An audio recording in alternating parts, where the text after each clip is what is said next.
Veuillez vous asseoir.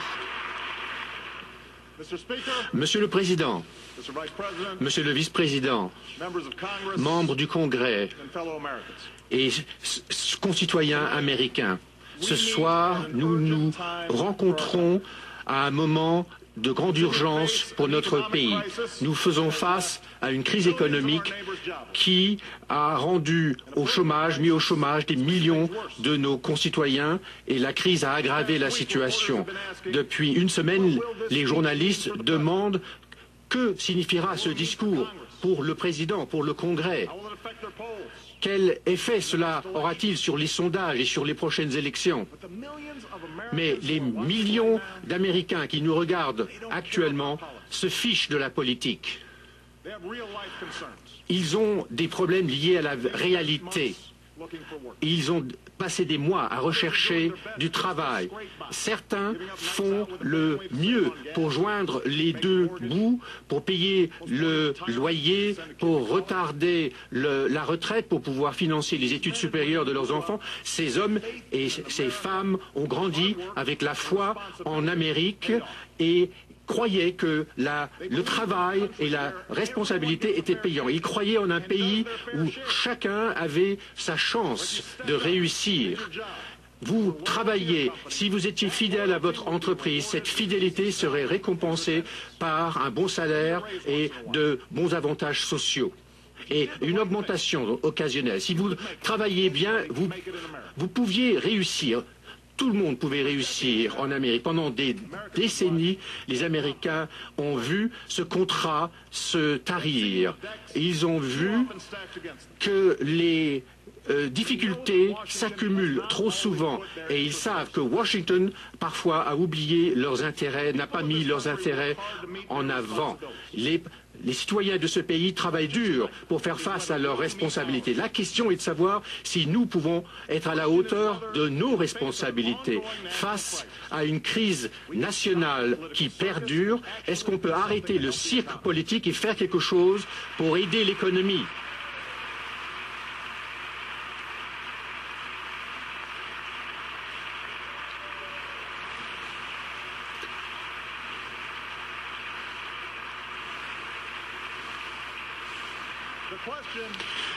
La question qui se pose, est-ce qu'on peut remettre de l'équité, augmenter la sécurité qui ont été les fondements de notre nation depuis le début?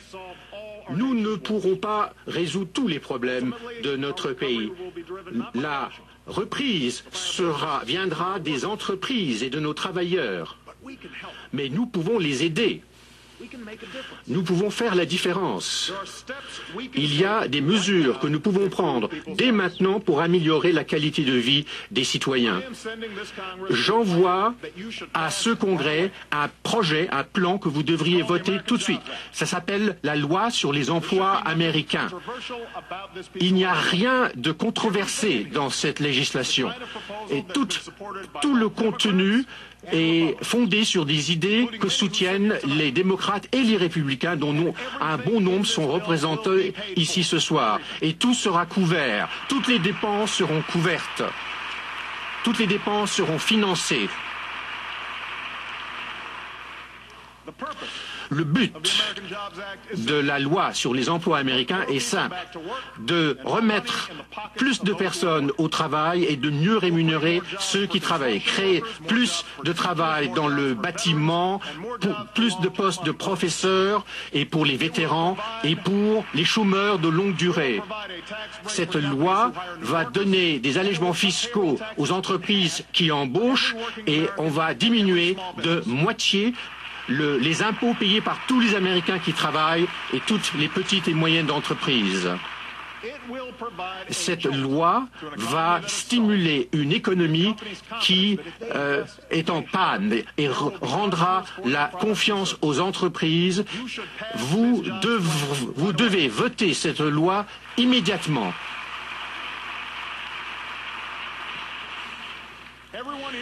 Tout le monde ici le sait très bien. Les petites entreprises sont là où se créent la plupart des entreprises. Et les petites entreprises n'ont pas eu leur part juste des bénéfices. Pour faciliter la création d'emplois, votez cette loi et vous favoriserez l'emploi dès demain et les petites entreprises vont bénéficier d'allègements fiscaux s'ils embauchent et s'ils augmentent les salaires. Et nous allons réduire l'année prochaine les impôts, les taxes sur la masse salariale. Si vous avez 50 employés, vous allez avoir bénéficié d'une réduction fiscale de 80 000 dollars. Et cette proposition ne bénéficie pas du soutien que des démocrates. De nombreux républicains ont proposé la réduction de la taxe sur la masse salariale et vous devriez voter cela tout de suite. Si vous votez cette loi, nous allons remettre les gens au travail pour reconstruire les États-Unis. Nous avons des infrastructures qui sont en mauvais état. Nos autoroutes sont congestionnées, nos lignes aériennes sont congestionnées. Il faut qu'on bâtisse un système de transport digne d'une superpuissance. C'est la Chine construit de nouveaux aéroports, la Chine construit des trains à grande vitesse. Les États-Unis pourraient en faire autant, peuvent en faire autant.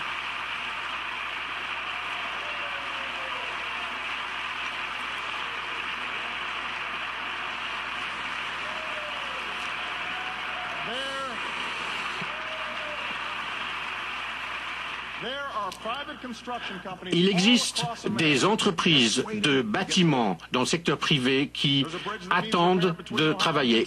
Il y a des ponts à réparer entre les États des États-Unis. Il y a un projet de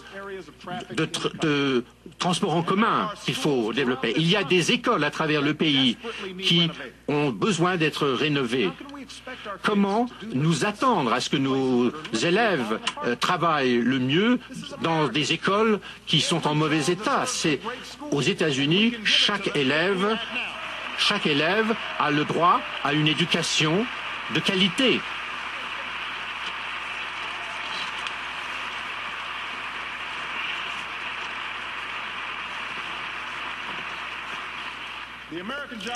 La loi sur les emplois américains va nous permettre de réparer, de moderniser au moins 35 000 écoles.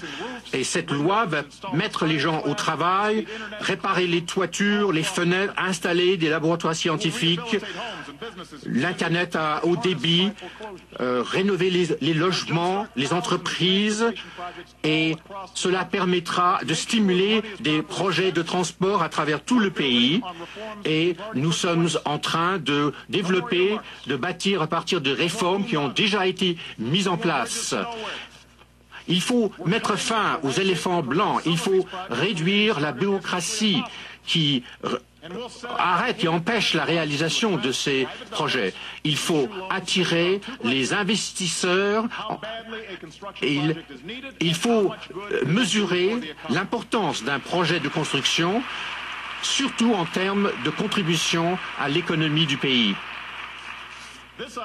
Cette idée est venue d'un projet de loi d'un républicain et d'un démocrate.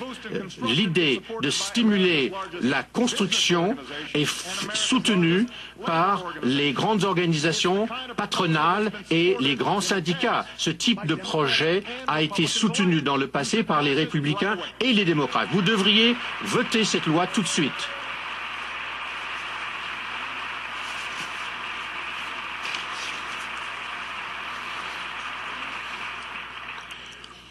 Si vous votez cette loi sur l'emploi, des milliers de professeurs dans tous les États vont retourner au travail. Ce sont des hommes et des femmes qui doivent préparer nos enfants pour un monde dans lequel la concurrence n'a jamais été aussi forte.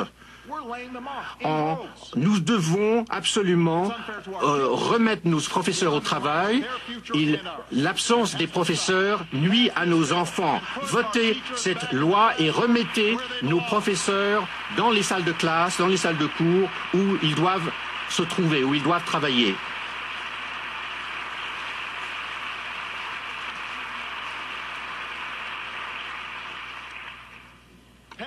Votez ce projet de loi sur les emplois et les entreprises auront des allègements fiscaux s'ils embauchent des vétérans des Américains. Nous demandons à ces hommes et ces femmes de quitter leur carrière, de quitter leur famille pour risquer leur vie pour la défense de leur pays. La dernière chose qu'ils doivent faire quand ils reviennent au pays, c'est de se battre pour avoir un emploi.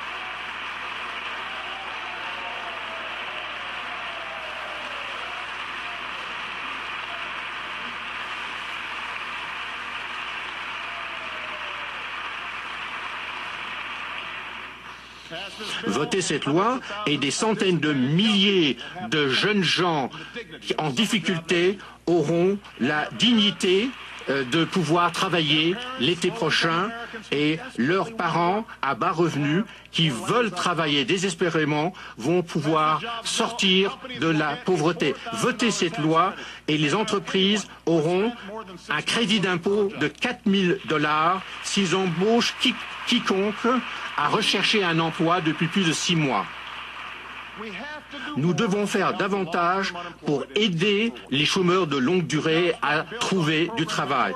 Ce projet est fondé sur un programme en Géorgie qui a été soutenu par des républicains, des personnes qui ont besoin de développer leur formation pour chercher des emplois à long terme. Et ce plan va étendre l'assurance chômage pour encore 1 an. Si des millions d'Américains ne bénéficient plus de l'assurance chômage, cela aurait un effet très néfaste sur le pays. Les démocrates et les républicains dans cette Chambre ont soutenu l'assurance chômage de nombreuses fois dans le passé. Et vous devez voter cette loi immédiatement. Votez cette loi et une famille ouvrière typique bénéficiera d'un allègement fiscal de 1 500 $.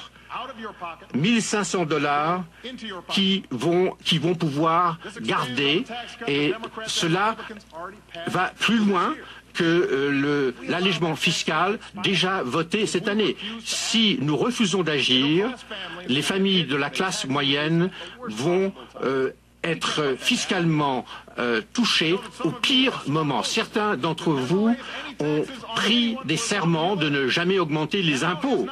Mais ce n'est pas le moment. Ce n'est pas le moment d'augmenter les impôts payés par les classes moyennes.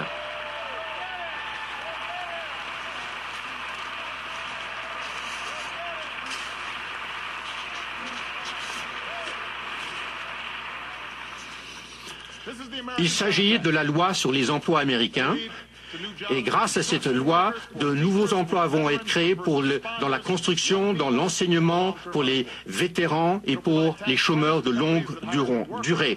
Nous allons fournir des allègements fiscaux pour les petites entreprises et les classes moyennes. Et une autre chose, cette loi ne va pas augmenter le déficit. Ces dépenses seront entièrement financées. Et voici comment. L'accord que nous avons convenu en juillet pour réduire les dépenses du gouvernement d'1 trillion de dollars sur 10 ans, et nous avons demandé au Congrès de trouver des économies de 1,5 trillion de dollars avant Noël. Je vous demande d'augmenter cette cible, cet objectif, pour couvrir le coût de la loi sur les emplois américains. Et dans 8 jours, je vais fixer un nouvel objectif beaucoup plus ambitieux pour stabiliser notre endettement de long terme. Cette approche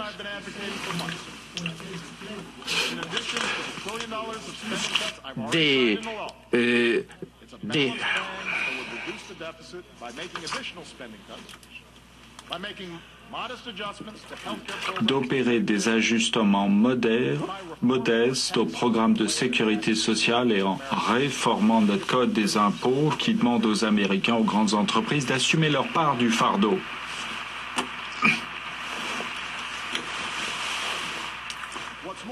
Qui plus est, les réductions ne seraient pas si abruptes qu'elles pèseraient sur notre économie en empêchant les petites entreprises et les classes moyennes de se remettre d'aplomb immédiatement. Bien sûr, il y en a dans mon parti qui ne pensent pas qu'il faudrait faire des changements à la sécurité sociale. Je comprends leurs préoccupations. Mais je vais vous dire la vérité. Des millions d'Américains comptent sur la sécurité sociale pour leur retraite. Il en sera de même pour des millions à l'avenir. Ils payent pour cette prestation pendant leurs années de travail. Ils méritent cela. Mais avec une population vieillissante et l'augmentation des soins de santé, nous dépensons trop rapidement pour maintenir le programme. Si nous ne réformons pas le système en protégeant les bénéficiaires actuels, eh bien, le système ne sera plus là pour les retraités. Il faut réformer la sécurité sociale pour la renforcer.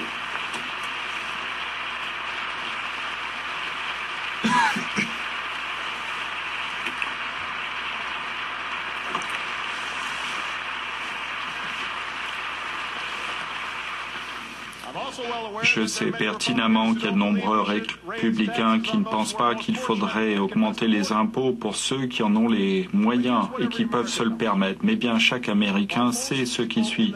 Alors que la plupart des gens dans ce pays ont du mal à joindre les deux bouts, les citoyens les plus prospères et les entreprises bénéficient de niches fiscales dont les autres ne bénéficient pas. Warren Buffett paie moins d'impôts que sa secrétaire et il nous a demandé de régler ce scandale. Il nous faut un code d'impôts où chacun a un traitement équitable et chacun paye sa part équitable.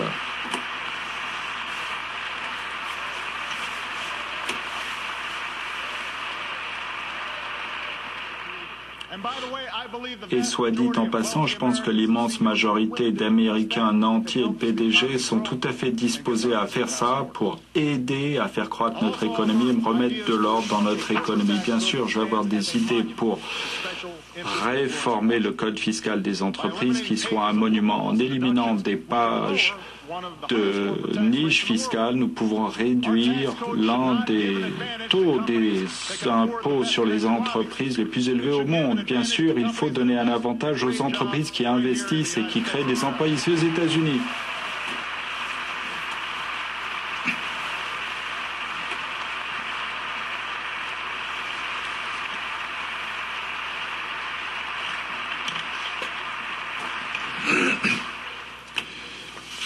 Donc, nous pouvons réduire ce déficit. Nous pouvons rembourser notre dette et nous pouvons financer ce plan pour les emplois, chemin faisant. Mais pour ce faire, nous devons décider quelles sont nos priorités. Nous devons nous demander quel est le meilleur moyen de faire croître l'économie et de créer des emplois. Faut-il maintenir des niches fiscales pour les entreprises pétrolières? Faut-il utiliser cet argent pour donner un crédit d'impôt aux petites entreprises lorsqu'elles embauchent de nouveaux travailleurs? Nous n'avons pas les moyens pour faire... Faut-il garder les niches fiscales pour les milliardaires ou faut-il remettre les enseignants au travers de façon à ce que nos enfants puissent être correctement formés pour de bons emplois? À l'heure qu'il est, nous ne pouvons pas faire les deux. Il ne s'agit pas de démagogie politique, il ne s'agit pas de la lutte des classes, c'est un simple calcul arithmétique.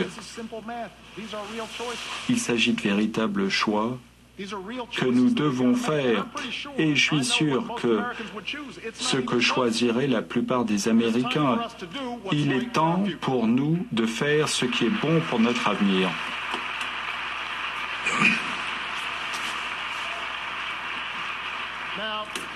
À présent, le projet de loi sur les emplois américains répond aux besoins urgents de créer des emplois immédiatement. Nous ne pouvons pas nous arrêter là. Comme je l'ai indiqué depuis que je me suis présenté à la présidence, il faut regarder au-delà de la crise actuelle et de créer une économie qui dure à l'avenir, qui assure une sécurité d'emploi. Nous vivons dans un monde où la technologie a rendu possible pour les entreprises de se délocaliser.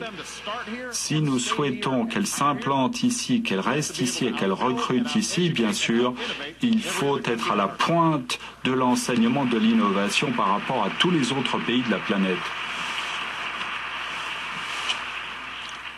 Cette tâche qui consiste à rendre les États-Unis plus compétitifs à long terme, ça, c'est un travail qui nous incombe à tous. L'État et les entreprises privées, les États et les collectivités locales et pour chaque citoyen américain. Bien sûr, nous aurons tous à contribuer à cela, nous aurons à changer notre mode de travailler. Mon administration peut et prendra des mesures pour améliorer notre compétitivité. Par exemple, si vous êtes un petit patron qui a un contrat avec le gouvernement fédéral, bien sûr, nous verrons à ce que vous soyez payé plus rapidement que c'est le cas actuellement.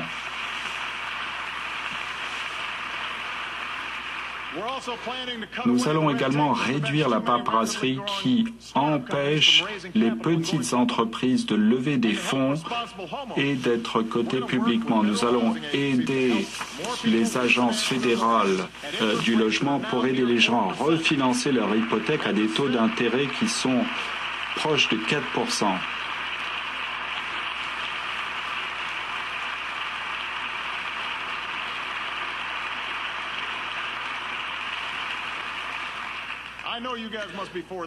Je sais que vous y êtes favorable. Ça va redonner $2000 par an à une famille et relancer une économie qui est toujours affectée par la baisse des prix du logement. Il y a des choses que nous pouvons faire seuls. D'autres mesures exigeront l'appui du Congrès. Aujourd'hui, vous avez voté une réforme qui va accélérer le processus, dépasser des brevets pour que les entrepreneurs puissent transformer une nouvelle idée dans une activité dès que possible. Ça, c'est le genre de mesure qu'il nous faut. Le moment est venu d'ouvrir la voie à une série d'accords commerciaux qui va faciliter la tâche pour les entreprises américaines de vendre leurs produits au Panama, en Colombie et en Corée du Sud, tout en aidant les travailleurs dont les emplois ont été touchés par la concurrence mondiale.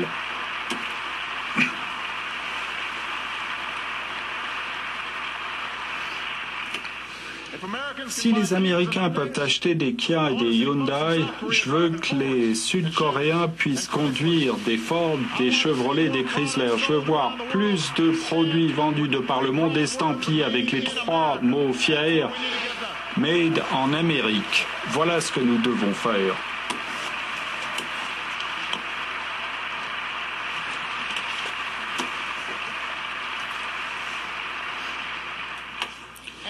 Et parmi tous nos efforts visant à renforcer la compétitivité, il faut chercher des moyens pour travailler, pour accompagner les entreprises américaines. C'est pourquoi j'ai rassemblé un conseil d'emploi des responsables des différentes industries qui élabore une série d'idées pour aider les entreprises à croître et créer des emplois. Nous avons mobilisé les PDG pour former 10 000 ingénieurs américains par an en assurant des stages et des formations. D'autres entreprises couvrent la formation pour les ouvriers, les travailleurs. Nous verrons à ce que la prochaine génération de fabrication s'enracine pas en Chine ou en Europe, mais ici, aux États-Unis.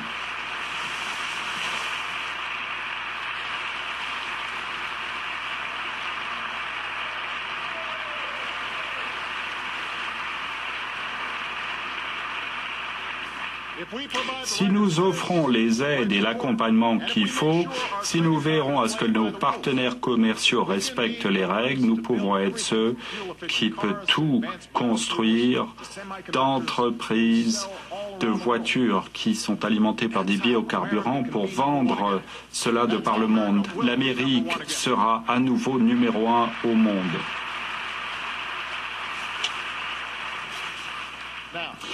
Bien sûr, je sais que vous avez peut-être une théorie différente quant à la façon de faire croître l'économie. Certains d'entre vous pensent dur comme fer que la seule solution à nos défis économiques, c'est simplement de réduire les dépenses publiques et de supprimer la réglementation publique.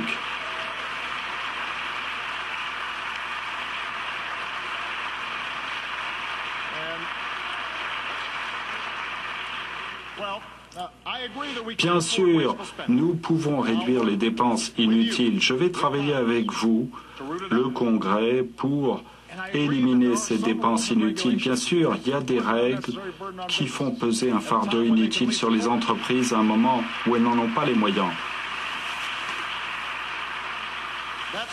C'est pourquoi j'ai demandé un réexamen de toute la réglementation de l'État. Jusqu'à présent, nous avons identifié plus de 500 réformes qui pourront économiser des milliards de dollars au cours des prochaines années. Bien sûr, il ne faut plus de réglementation que ne l'exige la santé et la sécurité pour le peuple américain. Il faut que cette règle soit respectée partout.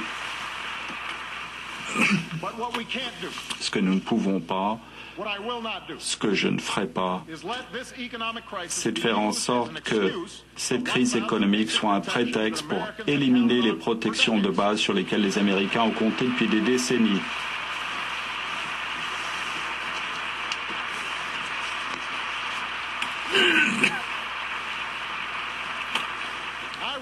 Je réfute l'idée selon laquelle il faut demander aux gens de choisir entre leurs emplois et leur sécurité. Je réfute l'argument qui veut que pour que l'économie croisse, il faut réduire les éléments de protection qui empêchent des frais appliqués par les entreprises de cartes de crédit et qui empêchent l'industrie de la santé de flouer les patients. Bien sûr, il ne faut pas empêcher les droits de négociation pour être en concurrence dans une économie mondiale.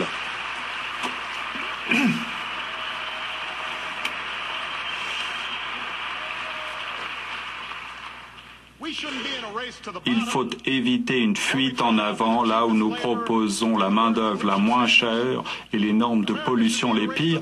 L'Amérique doit se hisser vers le haut. Je pense que nous pouvons gagner cette course.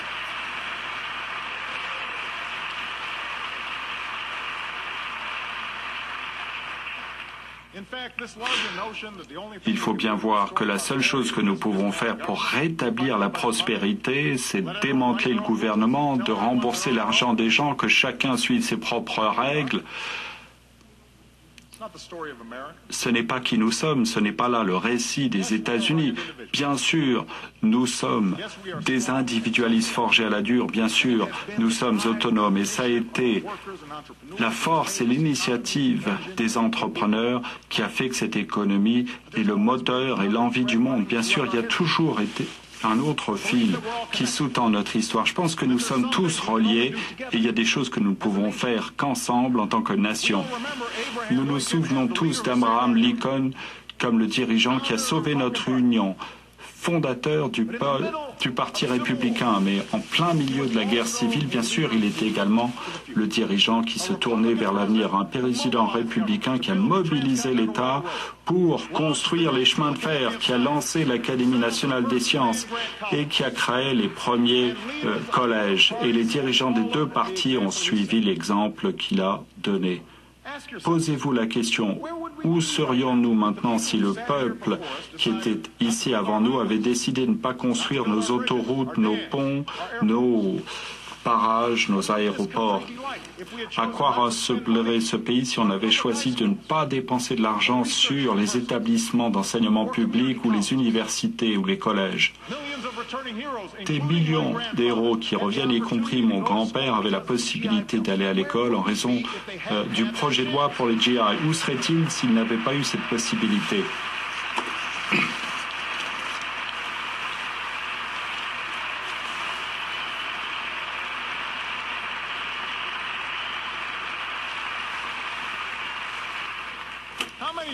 Combien d'emplois aurions-nous perdus si les congrès n'avaient pas décidé d'appuyer la recherche fondamentale qui a débouché sur l'Internet et la puce informatique? Dans quel pays serions-nous si cette Chambre n'avait pas voté la loi sur la sécurité sociale tout simplement parce qu'elle violait une idée selon laquelle le gouvernement ne pouvait pas intervenir? Combien d'Américains auraient souffert par suite de cela? Aucun individu n'a construit l'Amérique à lui seul, nous l'avons construit ensemble. Nous avons été, nous serons toujours une seule nation sous Dieu, indivisible, avec liberté et justice pour tous, une nation a des responsabilités à l'égard de nous-mêmes et a des responsabilités les uns envers des autres. En tant que membres du Congrès, nous devons relever, assumer nos responsabilités.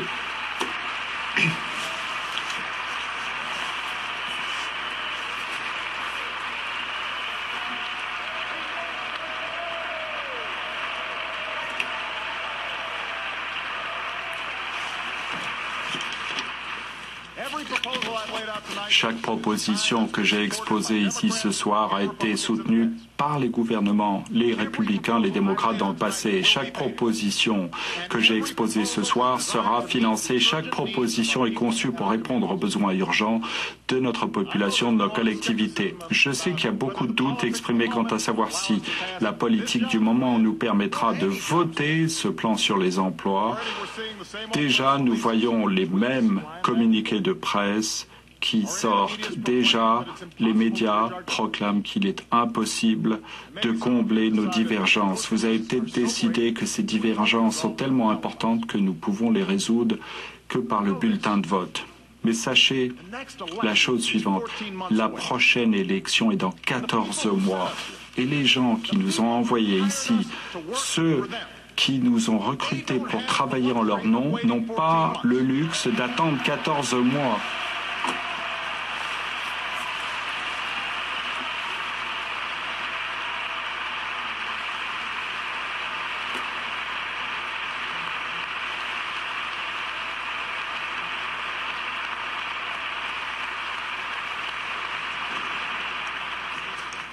Certains vivent à la petite semaine, de jour en jour.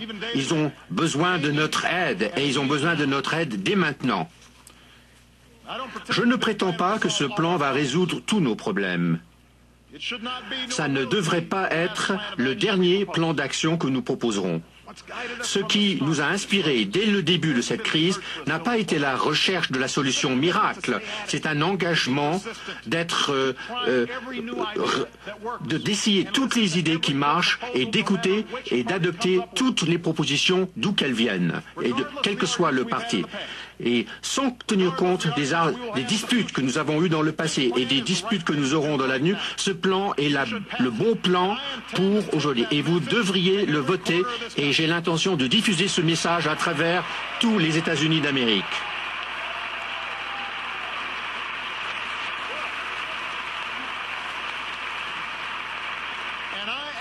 Et je demande à chaque Américain qui est d'accord de faire entendre sa voix et de dire au peuple et aux personnes réunies ici ce soir qu'ils veulent qu'on agisse maintenant.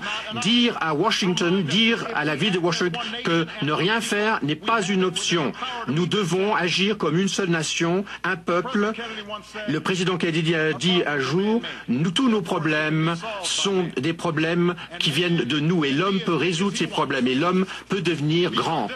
Ce sont des années difficiles pour notre pays, mais nous sommes des Américains. Nous pouvons surmonter et nous pouvons dépasser nos clivages politiques. Alors mettons-nous au travail et montrons encore une fois au monde que les États-Unis d'Amérique sont la plus grande nation du monde. Merci, que Dieu vous bénisse et que Dieu bénisse les États-Unis d'Amérique.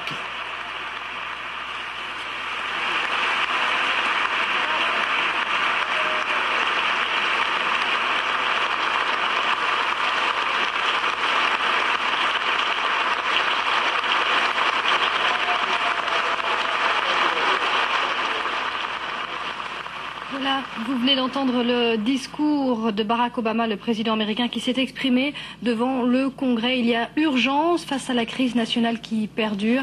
Barack Obama vient donc de dévoiler quelques mesures concernant ce plan pour l'emploi et il a insisté sur les baisses d'impôts notamment.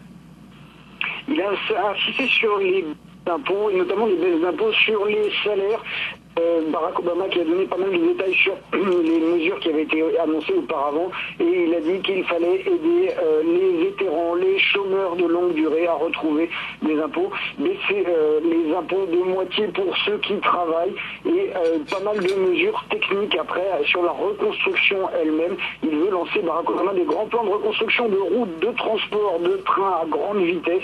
Si la Chine, par exemple, se met au train à grande vitesse, a dit Barack Obama, nous aussi nous pouvons le faire. Il faut réparer les ponts, les transports en commun, les écoles en mauvais état. Il a donné les chiffres. Avec la loi que je vous propose, nous allons remettre en état 35 000 écoles. Pas mal de détails, pas beaucoup de chiffres pour l'instant, mais Barack Obama a bien précisé que toutes les propositions qu'il faisait étaient financées par des coupes dans les dépenses, des coupes supplémentaires, en plus des dépenses, des coupes dans les dépenses déjà prévues par l'accord sur la dette au mois d'août. Voilà un peu le plan de Barack Obama qu'il va falloir étudier dans le détail. Maintenant, il va falloir surtout voir ce que les républicains vont en dire de ce plan. Oui, effectivement, on a entendu Barack Obama, en tous les cas, surtout à la fin de son intervention, appeler les républicains à dépasser les clivages politiques, parce qu'on sait que les tensions sont très fortes en ce moment et à 14 mois de la présidentielle. Oui, c'est vraiment l'esprit de ce discours. Barack Obama a peur qu'il se retrouve bloqué encore une fois par les républicains qui contrôlent la Chambre des représentants. Vous savez que l'accord, notamment sur la réduction de la dette, a été très très difficile à obtenir. Et il a peur que ce nouveau projet de loi sur l'emploi ne...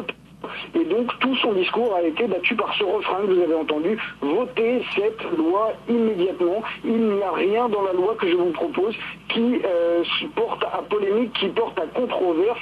Vous avez fait, vous, républicains, des propositions similaires. Toutes les dépenses seront financées. Votez cette loi, votez cette loi. Alors il a été très applaudi, vous l'avez vu, par les démocrates. C'était assez intéressant de voir cette image de Barack Obama avec derrière lui deux figures, le vice-président démocrate derrière lui, Joe Biden, et John Boehner, le chef des républicains à la Chambre, républicain. Eh bien, très souvent, on voyait Joe Biden se lever pour applaudir comme la moitié de la salle, et puis, à côté de lui, John Boehner, le républicain, resté assis, quelqu'un qui ne l'entend pas de cette oreille-là, bien sûr. Merci beaucoup Stanislas de Saint-Hippolyte en direct de Washington. On reviendra bien sûr en détail sur ce discours de Barack Obama prononcé donc à l'instant devant le Congrès. À rester sur France 24 tout de suite, d'autres informations.